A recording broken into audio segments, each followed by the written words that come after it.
Hello everybody, this is Rob welcoming you to week 2 of English as a Medium of Instruction for Academics, and I'm here without Mary. Unfortunately, we're having to film these videos separately this year, but she's with me in spirit and we do discuss what's happening on the MOOC and what's interesting that comes up. I'm going to pick up where Mary left the last video from week 1, when she discussed Southampton's move away from the term EMI and towards EME, English as a Medium of Education. Now, we're not the only people to see problems with the term instruction, but I'd just like to mention why this is that we moved away. And if you look back on last week's video step, you will see a number of you have commented on pretty much the reasons why we did move away from EMI. Now, the key thing is that often education or institutions, governments tend to focus on that word instruction. When we talk about whether particularly universities moving towards more English programs, whether that's a good thing, whether people can do it, we often focus on the classroom. You know, what is the teacher doing? And then people often think about the really generic and perhaps old-fashioned methods of delivering a lecture in English. So focusing on what the lecturer is doing with their voice. So how good is their English? How well can they communicate content to the students who receive this content? And then how good is the students listening? Can they understand what the lecturer is saying? And this is really oversimplified. It doesn't really represent what English instruction looks like or involves around the world. Education in general is now much wider and broader than this idea of a teacher who just delivers the content to the students in person. We have more use of technology, as we can really see these days. Lots of countries, I'm sure you are experiencing lockdowns and lots of pressure to move teaching online. And we're having to develop our skills and recognize what technology brings to education beyond the classroom. So students are learning in groups, students are learning from the web, students are learning from records of what they've covered in classes, in online classes, or what people have said in the past that remains recorded and available. Also, there are other skills that don't get considered when you focus on instruction. So sometimes teachers can teach in English. That's not the problem. When we switch to English education, people sometimes find the paperwork is incredibly difficult. Marking in another language is much harder than marking in your first language. And sometimes people's workloads is not recognized. You know, they're asked to teach in English. They might think, I can speak English, I can do that. But actually the load of somebody who's teaching and working in an additional language is much greater than if you're working in your first language. So there are lots of these issues that come up in different institutions, and we would love to hear from you if you have experienced forms of education, ways of educating, or difficulties using English in education that go beyond this idea of teacher-student, teacher delivers, students receive. We call it like the conduit metaphor. You're channeling the information into students' minds. The students arrive empty and they leave full. And again, this is something that education needs to fight against. We need different metaphors.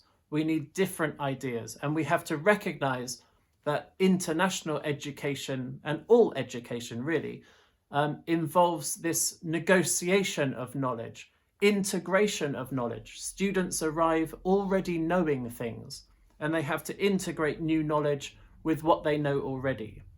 Also, to educate, we need to do a number of different things. We need to motivate, we need to inspire, we have to get students actively learning as well as receiving what they need to receive. So these are all elements that came up in small parts of discussions this week, also last week, and I hope they will come up more in the weeks that follow. So I'll just mention a couple of those points.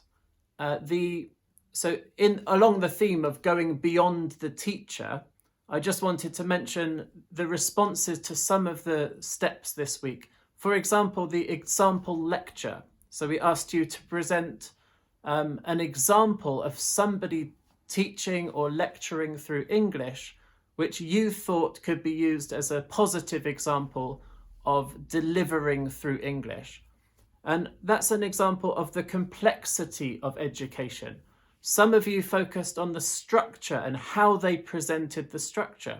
Some of you focused on the language, sometimes because it's an example of somebody who doesn't use we could call them desirable forms. They don't speak like a native speaker. It's not even a native speaker, like the model of a native speaker should speak. They speak with a different style, but they make it their own and they communicate effectively. Other people notice people who use language well as you would like to. Some of you noticed the role of the person, the identity of the speaker. So maybe this person is somebody you admire and somebody you want to listen to. And we have to look at these and think these are all relevant for our contexts. Our students have to want to listen to us. Our students have to value what we bring, and we have to use whatever resources we have to generate both understanding and intelligibility, but also an interest, an engagement in what we're saying. So I found that very interesting, and I thought that really brings out the point about education, that it's not just about language. It's not about one way that you can do things well, but about a range of different factors that come together. So they're integrated into what we could call a good speaker or a good lecture. And everyone sees different aspects. And we're all there at the same time, all those aspects are there at the same time. So who's the speaker? What's their background? How do they communicate? How do we rate their content knowledge? Why should I be motivated to listen to them? All of these come together, and that's why it's very problematic when you see institutions or training programs that hold up one model of somebody they think is good. So follow this person, they do it right. Because what we see in the examples is a lot of diversity, a lot of different things that you value when you receive information from other people. And I hope you can channel that into developing your own style, your own confidence, and focusing on what you need to do to build this relationship with your students and convey what you need to convey. And the other point there is, of course, that what you do in the lecture, so one thing that's different, for example, some of you shared TED Talks. One thing that's different in university contexts or high school contexts, wherever you are, is that the students are not coming in with that starting point. So you don't say, hello, today I'm going to present this new topic to you. You can prepare them. You can build on what you finished with last week. You can give them tasks to do before the lecture that integrate what you do inside and outside the classroom. And that will have an impact on how you communicate in the classroom. So again, I would just like to emphasize the human side of this. I've been really enjoying the comments, and particularly notice when people bring their own experiences to the MOOC. So you say, well, I experienced this when I was a student, and I try not to do it when I teach my students. I find these kind of things really invaluable because they bring out the human experience and the real life explanation for things that sound quite abstract when you talk about them theoretically. So thank you very much for everything you're bringing. I'm really interested in the topics that are coming up, and we'll emphasize also what Mary said last week, that the interesting learning part of a MOOC should be in the conversations that it generates. Now, there aren't very many people. Sometimes we have a problem on this MOOC that we have lots of comments and you have hundreds of comments. And how do you find the people you want to interact with? On this run, we don't have too many people. So please do go back and do discuss things, reply to other people, like other comments. And I hope that you can develop more ideas by discussing things with others, as well as listening to the videos, watching what we're saying, and then responding. Because I think the learning community idea is essential for developing yourself on a MOOC.